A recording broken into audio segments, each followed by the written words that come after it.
လောက်သားမောင်ရဲ့မျှဝေတင်ဆက်မှုအစီအစဉ်ကနေပြီးတော့ကြိုဆိုပါတယ်ကျွန်တော်တို့ဒီနေ့အားလုံးကိုမျှဝေသွားမယ့်အကြောင်းအရာကတော့လုပ်ငန်းခွင်မှာဘေးကင်းရေးအတွက်အရေးကြီးတဲ့PPE လို့ခေါ်တဲ့ Personal Protective Equipment နဲ့လုပ်ငန်းခွင်ဘေးကင်းရေးရဲ့အရေးကြီးပုံအကြောင်းကိုကျွန်တော်တို့မျှဝေတင်ဆက်သွားပါမယ်ဒီတော့တူတူကျွန်တော်တို့ကြည့်ရအောင်ပါ Personal Protective Equipment PPE လို့ခေါ်တဲ့တကူရေးခန္ဓာကိုယ်အကာအကွယ်သုံးတဲ့အခါမှာဝတ်စားဆင်တဲ့ပစ္စည်းတွေဟာအလုပ်သမားတွေအားလုံးအတွက်အင်မတန်အရေးကြီးပါတယ်။တင်တို့အားလုံးရဲ့ပထမဦးဆုံးခံတတ်လို့ပြောရင်လည်းရပါတယ်။အားကြောင့်လဲဆိုတော့ PPE ဆိုတာဟာလုပ်ငန်းခွင်ထဲမှာထိခိုက်ဒဏ်ရာရမှုတွေကိုအနည်းဆုံးဖြစ်အောင်ကာကွယ်ပေးတဲ့ပစ္စည်းတွေဖြစ်ပါတယ်။အထူးသဖြင့်ဆောက်လုပ်ရေးလုပ်ငန်းခွင်မှာအလုပ်လုပ်နေတဲ့အလုပ်သမားတွေအတွက်ဦးခေါင်းလက်ခြေထောက်အမြင့်မှပြုတ်ကျခြင်းအစရှိတဲ့အန္တရာယ်တွေကိုကာကွယ်ပေးဖို့အတွက်ဒီ PPE တွေကိုခန္ဓာကိုယ်ကာကွယ်ပြုဝတ်စားဆင်မှုတစားပလာတွေကိုမဖြစ်မနေသုံးစွဲဝတ်ဆင်ရမှာဖြစ်ပါတယ်။ဒါကြောင့်မလို့ဆောက်လုပ်ရေးလုပ်ငန်းခွင်မှာအလုပ်လုပ်နေတဲ့အလုပ်သားတိုင်းမိမိတို့ကိုကာကွယ်ဖို့အတွက်အခြေခံ PPE တွေအကြောင်းကိုသိရှိနားလည်ထားဖို့လိုအပ်ပါတယ်။ဒီတော့ PPE မပါရင်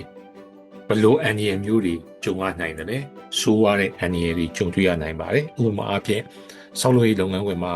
အပေါ်ကပစ္စည်းတွေပြုတ်ကျတဲ့အခါမျိုးစက်ကရိယာတွေနဲ့ရိုက်ခတ်မိတဲ့အခါမျိုးတွေမှာဥကောင်းတန်ရာရရှိတဲ့အပိုင်းထိခိုက်တဲ့အပိုင်းတွေဖြစ်နိုင်ပါတယ်ဒီတိုင်းပါပဲဆောက်လုပ်ရေးလုပ်ငန်းခွင်ဆိုတာအန္တရာယ်များတဲ့အနေအထားဖြစ်တယ်ဒီတော့တန်ပြားရှာတာမျိုးတွေဓာတုဆေးလောင်တာမျိုးတွေစက်တီအတွင်းမှာလက်ညှက်မိတာတွေဒါတွေလည်းဖြစ်နိုင်ပါတယ်ဆိုတော့လက်ထိခိုက်မှုကိုကာကွယ်ဖို့အတွက်လိုအပ်တဲ့လက်အိတ်အပါအဝင်အသုံးပြုရမယ့်အပိုင်းတွေကိုကျွန်တော်တို့အသုံးပြုဖို့လိုပါတယ်နောက်တစ်ခုကတော့ PPE မပါဘူးဆိုရင်ခြေထောက်ထိခိုက်မှုလည်းဖြစ်နိုင်ပါတယ်အထူးသဖြင့်ပစ္စည်းအလေးပင်တွေပြိမိတာမျိုးတန်ဆူးတာမျိုးတွေဟာဆောက်လုပ်ရေးလုပ်ငန်းခွင်မှာတွေ့နိုင်တဲ့ဆိုးဝါးတဲ့အန္တရာယ်အမျိုးအစားတွေဖြစ်ပါတယ်နောက်တစ်ခုကတော့ဒီတကယ်ဆိုးဝါးတဲ့အန္တရာယ်တစ်ခုကတော့အမြင့်မှာပြုတ်ကျခြင်းအန္တရာယ်ဖြစ်ပါတယ်ဒါကအင်မတန်အန္တရာယ်ကြီးတဲ့အမျိုးအစားဖြစ်ပါတယ်အမြင့်မှာအလုပ်လုပ်နေစဉ်တောတွင်းမှာချီချော်ပြုတ်ကျတာမျိုးတွေဟာအသက်ဆုံးရှုံးနိုင်တဲ့အထိဖြစ်ပွားနိုင်ပါတယ်ဒါကြောင့်မလို့ PPE ဟာအင်မတန်အရေးကြီးပါတယ်သူမပါရင်ဆိုးဝါးတဲ့လုပ်ငန်းခွင်အန္တရာယ်တွေကိုကျွန်တော်တို့ကြုံတွေ့နိုင်ပါတယ်ဒီတော့ပထမဆုံးသိထားရမယ့် PPE အမျိုးအစားတစ်ခုကတော့ safety helmet ဖြစ်ပါတယ် safety helmet လို့ခေါ်တဲ့ဒီအကာအကွယ်ပေးမဲ့ helmet အုတ်ထုပ်ကိုအမြဲတမ်းစောင့်ထားဖို့လိုပါတယ်။ဘာကြောင့်လဲဆိုတော့လုပ်ငန်းခွင်ထဲမှာဒါကိုစောင့်မထားဘူးဆိုရင်ထိခိုက်မိတဲ့အခါမှာအန္တရာယ်ဖြစ်နိုင်ပါတယ်။ဒါကြောင့်မလို့လုပ်ငန်းခွင်ထဲမှာ safety အုတ်ထုပ်ကိုအမြဲတမ်းစောင့်ထားဖို့လိုတယ်။နောက်တစ်ခုကတော့မေးတိုင်းကျိုးဖြစ်ပါတယ်။ safety အုတ်ထုပ်စောင့်ထားပြီးတော့ဒီလိုမျိုးမေးတိုင်းကျိုးကိုစနစ်တကျပိုင်းမထားဘူးစနစ်ကျတက်ဆင်မထားဘူးဆိုရင်လည်းအန္တရာယ်များနိုင်ပါတယ်။ဒါကြောင့်မလို့မေးတိုင်းကျိုးကိုမဖြစ်မနေစနစ်တကျတက်ဆင်သုံးစွဲဖို့အလွန်အရေးကြီးပါတယ်နောက်တစ်ခုကတော့စစ်ဆေးလဲလှယ်ဖို့ဖြစ်ပါတယ်သုံးစွဲတဲ့ safety helmet မှာအကြောင်းထင်တာမျိုးပျက်စီးတာမျိုးရှိရင်တာဝန်ရှိသူကိုတင်ပြပြီးတော့လုပ်ငန်းခွင်မှာအသစ်လဲလှယ်ခိုင်းရမှာဖြစ်ပါတယ်ဒီအချက်ကလည်းအင်မတန်အရေးကြီးတဲ့အချက်ဖြစ်ပါတယ်နောက်တစ်ခုကတော့လက်အိတ်ဖြစ်ပါတယ်ဒါအခြေခံအဖြစ်သုံးစွဲရမယ် PPE တစားပလာတစ်ခုဖြစ်ပါတယ်အဲ့တော့လက်အိတ် glove ကလည်းကျွန်တော်တို့လုပ်ငန်းခွင်မှာဆောက်လုပ်ရေးလုပ်ငန်းခွင်မှာလုပ်တဲ့အခါမှာလက်ကိုဒဏ်ရာရရှိမှုမဖြစ်အောင်အကာအကွယ်ပေးပါတယ်အထူးသတိထားရမယ့်အချက်ကမှန်ကန်စွာရွေးချယ်အသုံးပြုတတ်ဖို့ဖြစ်ပါတယ်အလိုမျိုးစားနဲ့ကိုက်ညီတဲ့လက်အိတ်ကိုမှန်ကန်စွာရွေးချယ်အသုံးပြုတတ်ဖို့လိုပါတယ်ဒါဟာအရေးကြီးတဲ့အချက်ဖြစ်ပါတယ်ဥပမာအဖြစ်တန်တယ်တွေကိုကင်တွယ်တဲ့အခါမျိုးမှာအကြီးစားလုပ်ငန်းတွေလုပ်တဲ့အခါမှာအထူးစားလက်အိတ်လိုဟာမျိုးကိုအသုံးပြုဖို့လိုပါတယ်ဒီတိုင်းပါပဲဓာတုပစ္စည်းတွေကိုကင်တွယ်လုပ်တဲ့အခါမျိုးမှာအထူးသဖြင့်ဆေးသုတ်ခြင်းသို့မဟုတ်အန္တရာယ်ရှိတဲ့ဓာတုပစ္စည်းတွေကိုကင်တွယ်ရတဲ့အခါမျိုးမှာရာဘာလက်အိတ်လိုမျိုးကိုကျွန်တော်တို့ဒါသုံးစွဲဖို့လိုပါတယ်ဒါဟာအရေးကြီးတဲ့အခြေခံပိုင်းဖြစ်ပါတယ်နောက်ထပ်အရေးကြီးတဲ့ PPE အခြေခံတစားပလာတစ်ခုကတော့ safety shoe ဖြစ်ပါတယ် safety boot ဖြစ်ပါတယ်အဲ့တော့ safety shoe ဘေးကင်းရေးဖက်နဲ့ဝတ်ဆင်ထားခြင်းဟာကျွန်တော်တို့အလုပ်လုပ်နေတဲ့လူတွေအားလုံးရဲ့ခြေထောက်ကိုဘေးကင်းစေပါတယ်ဒီတော့ဆောက်လုပ်ရေးလုပ်ငန်းခွင်မှာဒီ Stage 2ပါတဲ့ safety ဘေးကင်းရေးဖနက်ကိုဝတ်စားဆင်ဖို့လိုပါတယ်ညက်ဖနက်လုံးဝမစီးရပါဘူးညက်ဖနက်ဟာတန်ဆူးခြင်းနဲ့ပစ္စည်းပိခြင်းတွေကိုမကာကွယ်နိုင်ပါဘူးအဲ့တော့ညက်ဖနက်ဆင်ရင်ကျွန်တော်တို့အန်ဒီရများပါတယ် safety shoe ကတော့အန်ဒီရကိုအကာအကွယ်ပေးနိုင်လို့တစ်ဖက်မှာတခြားအန်ဒီရတစ်ခုဖြစ်တဲ့ချော်လဲခြင်းကိုလည်းအကာအကွယ်ပေးနိုင်တယ်ခြေထောက်ကိုလည်းခိုင်ခန့်စွာရက်တည်နိုင်တဲ့အနေအထားမျိုးဖြစ်စေပါတယ်နောက်တစ်ခုကတော့ဖနက်အောက်ခြေမှာတန်ဆူးခြင်းတန်ကိုသူကခံနိုင်ရရှိပါတယ်ဒါကြောင့်မလို့ခြေခံအားဖြင့် safety shoe ကလည်းဝတ်ဆင်ရမယ်ဒါဘေးကင်းရေး PPE တစားပလာတစ်ခုဖြစ်ပါတယ်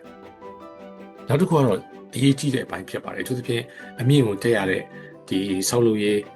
အထက်မြင့်အဆောက်အအုံတွေဆောက်တဲ့လုပ်ငန်းခွင်တွေမှာ safety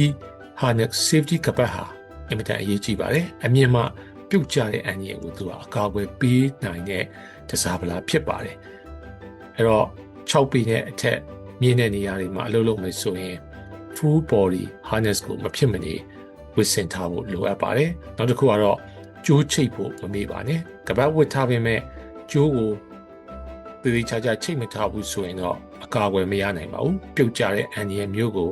ရင်ဆိုင်ရနိုင်ပါတယ်နောက်တစ်ခုကတော့ချိတ်တဲ့အခါမှာလည်းခိုင်ခန့်တဲ့နေရာမှာချိတ်ဖို့လိုပါတယ်ကပတ်ကြိုးကိုခိုင်ခန့်တဲ့နေရာမှာအမြဲတမ်းချိတ်မထားနိုင်ဘူးဆိုရင်အန္တရာယ်ကြောက်နိုင်ပါတယ်ဒါကြောင့်မလို့ခိုင်ခန့်တဲ့နေရာမှာ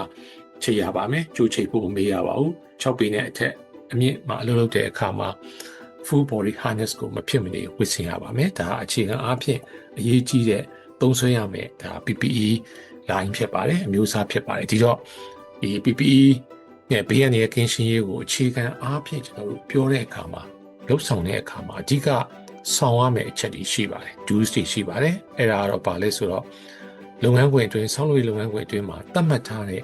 PPE တွေကိုအချိန်ပြည့်စနစ်တကျဝတ်ဆင်ထားဖို့ဖြစ်ပါတယ်။ဒီတော့သတ်မှတ်ထားတဲ့စီမီစီကန်းနဲ့ဒီအချိန်ပြည့်စနစ်တကျဝတ်ဆင်ထားဖို့လိုတယ်။နောက်တစ်ခုကတော့အသုံးမပြုမီမှာဒီ PPE တွေကိုပျက်စီးမှုရှိမရှိ functioning ဖြစ်မဖြစ်အလုပ်သမားတွေအနေနဲ့ဒါအမြဲတမ်းစစ်ဆေးနိုင်ဖို့လိုတယ်။ဒါကိုလည်းလေ့ကျင့်ပေးထားဖို့လိုပါတယ်။သက်ဆိုင်ရာ site ဒီစီမံခန့်ခွဲတဲ့သူတွေအနေနဲ့နောက်တစ်ခုကတော့မိမိနဲ့အဝင်ဝင်ကြဖြစ်တဲ့အရွယ်အစားကိုသာရွေးချယ်ဝတ်ဆင်ဖို့ဖြစ်ပါတယ် PPE ကမိမိနဲ့ fit ဖြစ်ဖို့လိုတယ်အဲ့တော့အဝင်ဝင်ကြဖြစ်တဲ့အရွယ်အစားကိုရွေးချယ်ဝတ်ဆင်ဖို့လိုတယ်နောက်တစ်ခုကတော့ဒီလုပ်ငန်းဝင်ဘေးကင်းရေးအရာရှိ safety officer ပေါ့လေ safety officer ရဲ့ဒီလမ်းညွှန်ချက်တွေကိုနဲ့စည်းကမ်းတွေကိုတိတိကျကျလိုက်နာဖို့အရေးကြီးပါတယ်ဒါဟာအလုပ်သမားတယောက်အခြေခံအားဖြင့်လိုက်နာရမယ့်စီမင်းစည်းကမ်းတွေဖြစ်ပါတယ်နောက်တစ်ခုကတော့ရှောင်ရန်အချက်တွေဖြစ်ပါတယ်စောစောကတော့ကျွန်တော်တို့ဆောင်ရန်အချက်တွေကိုကျွန်တော်တို့ကြည့်ခဲ့ပါတယ်အခုကတော့ don'ts ရှောင်ကျဉ်ရန်အချက်တွေဖြစ်ပါတယ်အဲ့တော့ပထမတစ်ချက်ကတော့အလုပ်ချိန်အတွင်းမှာအလုပ်လုပ်နေစဉ်အတွင်းမှာ PPE ပစ္စည်းတွေကိုလုံးဝဖြုတ်ပစ်ထားမျိုးမလုပ်ရပါဘူးလုံးဝမဖြုတ်ရပါဘူးနောက်တစ်ခုကတော့မျှဝေသုံးစွဲခြင်းမလုပ်ဖို့ဖြစ်ပါတယ်ဒီကိုရေး PPE တွေကိုတခြားသူတွေနဲ့အချိန်ပိုင်းမျှဝေသုံးစွဲတာမျိုးကိုရှောင်ကျဉ်ဖို့လိုပါတယ်နောက်တစ်ခုကတော့ပျက်စီးနေတဲ့ PPE ပစ္စည်းတွေကိုအသုံးမပြုဖို့ဖြစ်ပါတယ်တချို့ PPE ပစ္စည်းတွေကတက်တန်းကုန်ဆုံးနေတာမျိုးရှိမယ်ပျက်စီးနေတာမျိုးရှိတယ်ဆိုရင်သက်ဆိုင်ရာတာဝန်ခံကိုတင်ပြပြီးတော့လဲလှယ်ဖို့လိုပါတယ်ဆက်လက်မသုံးဖို့လိုပါတယ်ဘာကြောင့်လဲဆိုတော့သုံးစွဲမယ်ဆိုရင်ဒါဒီအပြည့်အဝအကာအကွယ်မပေးနိုင်ဘူးအန်ဒီဖြစ်နိုင်ပါတယ်နောက်တစ်ခုကတော့ပြုပြင်ပြောင်းလဲတာဖြစ်ပါတယ် PPE တွေကိုစိတ်ကြိုက်ကိုချင်းလိုမျိုးเนาะဒီပြုပြင်ပြောင်းလဲတာเนาะဒါမျိုးတွေမလုပ်ကြပါဘူးเนาะဒါဒီလဲအန်ဒီကိုဖိတ်ခေါ်သလိုကျွန်တော်တို့ဖြစ်နိုင်ပါတယ်ဒီတော့ဒီ PPE မွေးစင်တဲ့အတွက်လုပ်ငန်းဝင်ဒီဖြစ်ပျက်တွေကိုအထိတ်ကာလတွေကိုပြန်ကြည့်လိုက်ရင်သင်ခန်းစာယူစရာဖြစ်ရတွေလည်းအများကြီးရှိခဲ့ပူပါတယ်เนาะဒါကတော့နိုင်ငံတိုင်းเนาะ site တိုင်းဒီလုပ်ငန်းဝင်တိုင်းမှာဒီ record မှတ်တမ်းမှတ်ရတွေအများစုမှာလည်းတွေ့နိုင်ပါတယ်အထူးသဖြင့်အမြင့်မှာအလုပ်လုပ်နေတဲ့အလုပ်သမားတစ်ယောက်အနေနဲ့ safety ကပတ်ဝတ်ဆင်ဖို့ပြက်ကွက်တဲ့အတွက်သူဟာခြေချော်ပြုတ်ကျမှုဖြစ်ပွားတဲ့အချိန်မှာအကာအကွယ်မရှိတဲ့အတွက်အသက်ဆုံးရှုံးတာမျိုးတွေဟာကြုံတွေ့ရတဲ့အန္တရာယ်မျိုးတွေဖြစ်ပါတယ်အသက်ကကျွန်တော်တို့အပူမပါပါဘူးဒါကြောင့်မို့ဒီမှာလဲ no harness no second check နော်အဲ့တော့ကပတ်မပါဘူးဆိုရင် second chance ဒုတိယအခွင့်အရေးအသက်ရှင်နိုင်ဖို့မရှိပါဘူးအသက်ဆုံးရှုံးနိုင်ပါတယ်ဒါကြောင့်မို့ဒါဒီအင်မတန်အရေးကြီးတဲ့အပိုင်းဖြစ်ပါတယ်သတ်မှတ်ထားတဲ့safety စီမင်းစည်းကမ်းဘေးကင်းရေးစီမင်းစည်းကမ်းကိုကျွန်တော်တို့ဒါလိုက်နာဖို့လိုပါတယ်ဒီတော့ဒီကုန်းချုပ်အနေနဲ့ ပေးခြင်းတဲ့ message ကတော့ PPE ဒီအသက်ကိုကယ်တင်နိုင်ပါတယ်အဲ့တော့အလုပ်သမားတွေအနေနဲ့အခြေခံအားဖြင့်ဒီအခြေခံ learning series မှာမှတ်ယူရမယ့်အချက်က PPE က NEA ကိုလုံးဝပျောက်ကွယ်သွားအောင်တော့မလုပ်နိုင်ပါဘူးဒါပေမဲ့ NEA ကိုယော်နဲ့တက်တာအောင်လုပ်ပေးနိုင်တယ်သင်ရဲ့အသက်ကိုကယ်တင်ပေးနိုင်ပါတယ်ဒါကြောင့်မလို့တကူကြီးအကာအကွယ်ပြုပစ္စည်း PPE personal protective equipment တွေကိုအများကြီးဝတ်ဆင်ဖို့လိုပါတယ်အလုပ်သမားတွေအနေနဲ့မိမိကိုယ်ကိုမိမိကာကွယ်ခြင်းဟာ